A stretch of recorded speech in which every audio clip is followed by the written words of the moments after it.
What's going on, friends, and family? It is yet another gray and dreary day here in the United States of Siege, and while I would love to say that the stench of Trumpster fire has started to dissipate, well, no, it's definitely changed a bit. Of course, it could be the rot that's coming from the rash on his neck. We can all hope.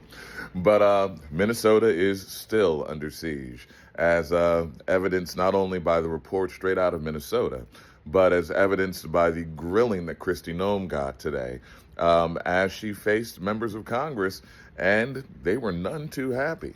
Klobuchar let her rage be known, as did Senator Thom Tillis, and it seems like we were entering an age of at least attempted accountability, right? Because DHS is not doing its job. FEMA is not being managed. ICE is running rampant. And frankly, Americans are fed up enough that even our elected representatives are starting to show signs of motherfucking emotion.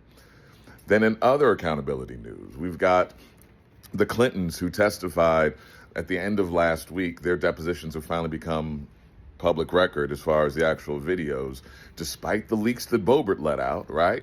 In fact, it was beautiful watching Hillary go to town as they were trying to depose her, because she ripped them a new one and then a second new one out of that first new one. So I'm pretty sure they're all going to be walking around like Trump, diaper-clad soon enough. Needless to say, one of the things that they posed to her was they asked her, would she have deposed Trump?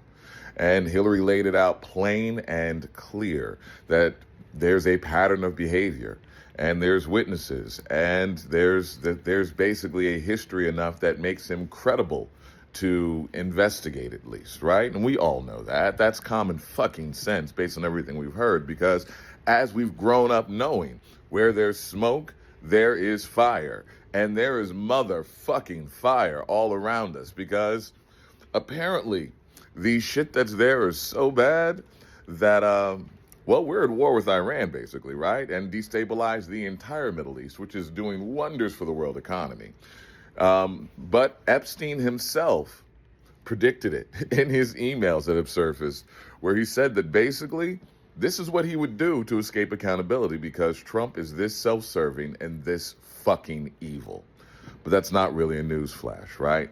The news flash comes in the form of, well, all of us not letting off the fucking gas, because it seems like the more we turn the pressure up, the more we demand accountability, the more our representatives actually listen.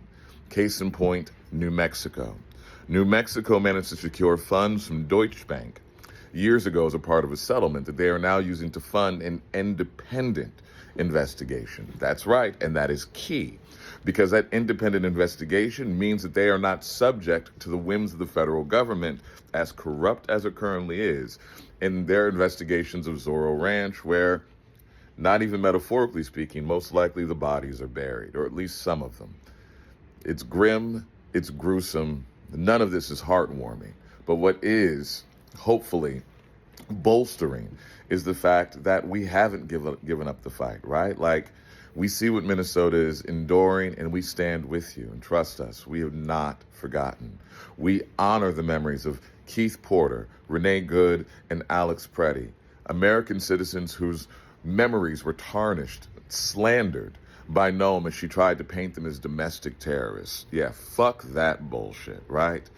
We believe the survivors, because clearly the evidence coming to light shows not only how insidious and deep this conspiracy is, but it shows that if we believe the survivors in the first place, we wouldn't be in the fucking mess, right? Like, if we'd listened to the women, Hillary, Kamala, the survivors, if we'd listened to all of the survivors, we might not be bombing the Middle East right now with a war with no clear goal or end other than to cause chaos. And that's really what we're dealing with, right? He's not just a giant toddler throwing a tantrum. He's not just a decrepit motherfucker who's going to rot in office until he rots in hell. You know, he's an agent of chaos on a global scale, and everybody sees it. Even Spain, who now he said no more trade with Spain, because Spain won't let the U.S. use their military bases. Spain, good on you. We see you. Thank you. But right now, most importantly, know that it is always the right time to rise the fuck up.